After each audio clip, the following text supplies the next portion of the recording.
안녕하십니까.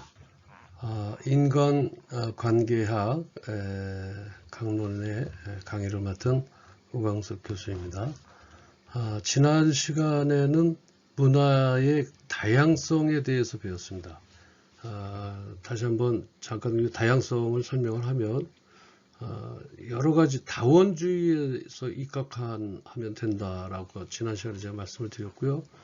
다원주의라고 하는 것은 각 사람마다 각기 믿는 종교가 다르고 또 사는 곳이 다르고 또 접해져 있는 환경이 다르기 때문에 이러한 것을 왜 더운 나라에 살고 있는가, 왜 추운 나라에 살고 있는가라고 반문할 수가 없는 거죠. 그 사람이 태어나고 각자의 위치에서 생활해왔다는 것이 곧 다원 문화, 즉 다원주의 속에서 같이 합력해서 살아갈 수 있는 것은 서로를 이해하는 그런 수밖에 없습니다. 그래서 문화를 이해한다는 것은 되게 중요한 일이라고 볼 수 있습니다. 그래서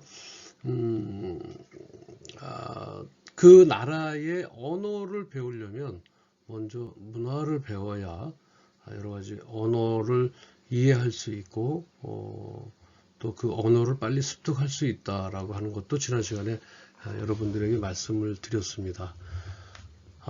이를테면 이런 거죠. 다양성이라고 하는 것은 엄지와 검지를 모아서 이렇게 되겠죠. 엄지와 검지를 모아서 상대에게 오케이 사인을 보내면 미국 같은 경우는 뭐 오케이다 이렇게 되고요. 남미에서는 욕을 상대방에게 욕을 하는, 그리고 이제 프랑스에서는 제로다 또는 쓸모없다라고 하는 뜻을 쓴다고 얘기를 해요. 그래서 또한 한국과 일본은 어떻습니까?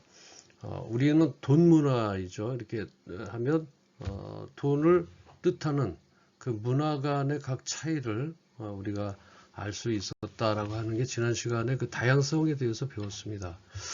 그러면 오늘 이 시간에는 문화의 중요성에 대해서 한번 말씀을 나누도록 해보겠습니다. 어느 사회나 나라에서든지 자신들만의 독특한 문화가 존재합니다.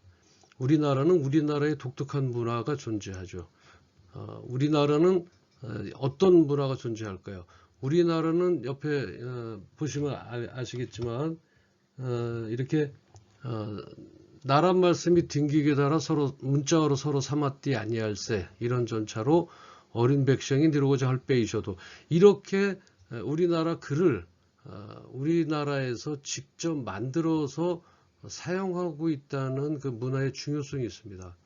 다른 나라들은 영어에서 파생이 됐다든지 라틴어에서 파생이 됐다든지 이런 뭐 여러 가지 그 문화적인 그 언어가 각각 유사할 수도 있습니다만 우리나라만큼은 특별히 글자를 우리 자체 내에서 발음대로 해서 만들었다라고 하는 것이죠. 그래서 이것 말고도 그러다 보니까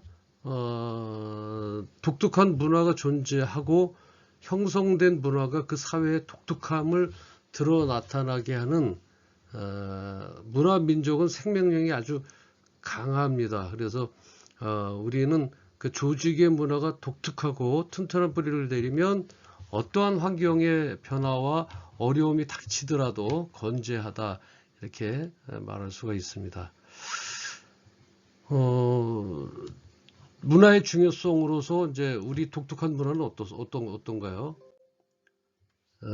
정의 개념입니다. 지난 시간에도 말씀을 드렸지만 이런 정의 개념이 우리 대한민국의 문화의 토착화가 되어 있다라고 하는 것이죠. 그래서 한국 문화의 전통 예술, 의식주 및 생활 양식을 포함해서 다양한 범위를 가리키고 있고요. 인간관계에서 한국 문화는 정입니다. 정의 문화가 그다음 정의 문화죠. 정의 문화와 그다음에 신바람 문화를 강조합니다. 뭐 신바람 문화라는 건 어떤가요? 우리가 어떤 그 노래를 하거나 응원을 할 때 추임새를 넣게 됩니다. 그래서 아주 되게 덩실덩실 춤을 출 수 있게끔 더욱 흥을 돋구는 그런 신바람 문화를 강조를 하게 되는데, 정이라고 하는 것은 그 일반적인 사회생활은 물론이고요. 조직생활 속에서 인간관계에 아주 지대한 영향을 미치는 것이 있습니다. 물론 우리 대한민국 사람이라고 해서 100% 다 정이 있다라고 할 수는 없죠. 그러나 모든 사람들, 한국의 문화적 영향을 끼쳐진 사람들, 토착화가 되어 있는 우리 정말 토종의 한국 사람일까요? 그래서 그런 사람들은 정에 대한 것이 많이 들어가 있습니다. 그래서 강도, 어떤 정에 대한 강도는 개인 차이에 따라서 다소 차이를 보이게 되죠. 보이게 되고, 일반적으로 조직 속에서 리더가 정의 행동을 보이면 그 부정의 결과들이 혼재 있습니다. 다시 말하면 정으로 인해서 정이 다 100% 좋다라고 말할 수는 없다라고 하는 것이죠. 그래서 정의 장점과 단점을 잘 극복해 나가는 방안을 구축하지 않으면 안 된다. 그래서 그 리더는 이러한 방안을 구축해 나가는 그 공통 과제이다라고 하는 것을 이 시간 말씀을 드릴 수가 있고요. 여기 장점과 정에 대한 장점과 단점이 나와 있습니다. 다시 말하면 조직 속에서 정이 많이 나타나는 리더에 대해서는 공동체 운명이 형성되어서 회원들이나 그 조직원들이 주인의식이 상당히 높죠. 자기 거와 같은 조직이 나와 함께하는 그룹이다. 다시 말하면 우리들을 그룹핑 해준다라고 얘기를 할 수가 있습니다. 그래서 그 여러 가지 그 단점을 또 저희가 본다면 단점이라고 하는 것은 조직이 되어 있는데 그 조직 속에서 편견하고 이제 그 아무래도 한쪽을 또 알 수 있는 사람한테 그 정이 간다라고 이렇게 말할 수 있지 않습니까? 그래서 법과 규범을 소홀히 해서 특별히 그 사람에게만 편애할 수 있는 그런 그 조금 단점이죠. 어떤 냉정함을 잃을 수도 있다라고 하는 것이 단점 중에 하나인 것이죠. 다시 말하면 단점으로서는 편견과 지각, 오류 등 합리성 훼손을 초래할 수 있다라고 하는 거죠. 리더가 정에 의해서 한쪽으로 치우쳐서 어떤 그 객관성을 잊어버릴 수 있다라고 하는 게 정에 대한 이제 단점으로 우리가 나타날 수 있습니다. 그래서 그 한국 문화의 정과 그리고 신바람 문화는 어떤 것이 있을까요? 자신의 생각이나 감정 그리고 욕구에 대해서 타인에게 알리는 동기부여 역할을 하기 때문에 인간관계를 아주 훌륭하게 할 수 있다. 그래서 한국의 신바람 문화, 한국 문화의 변화 내용에 대한 혁신, 아까 네 번째까지 저희가 알아봤습니다. 첫째는 연애에 대한 혁신인데요. 연애에 대한 혁신은 어떠한 것들을 우리가 볼 수가 있을까요? 어떤 학연이라든지 지연 그리고 혈연 등으로 이루어지는 그 인그라운드, 즉 내 집단의 인사평가나 관계 양상 등에 대해서부터 우리는 혁신을 해야 되는 것입니다. 그래서 어떤 내 집단의 형성에 들어가지 않는 더 많은 구성에 대한 구성원들은 소외된 관계가 형성되기 때문에 이로 인한 조직 전체에 미치는 영향은 매우 크다. 따라서 각종 연애 혁신은 우리 글로벌 시대에 적용할 수 있는 문화의 혁신으로서 혁신되어져야 된다. 그리고 리더는 인그라운드, 즉 내 집단에 들어가는 기준을 명확하게 객관성 있게 해서 거기에 들지 않으면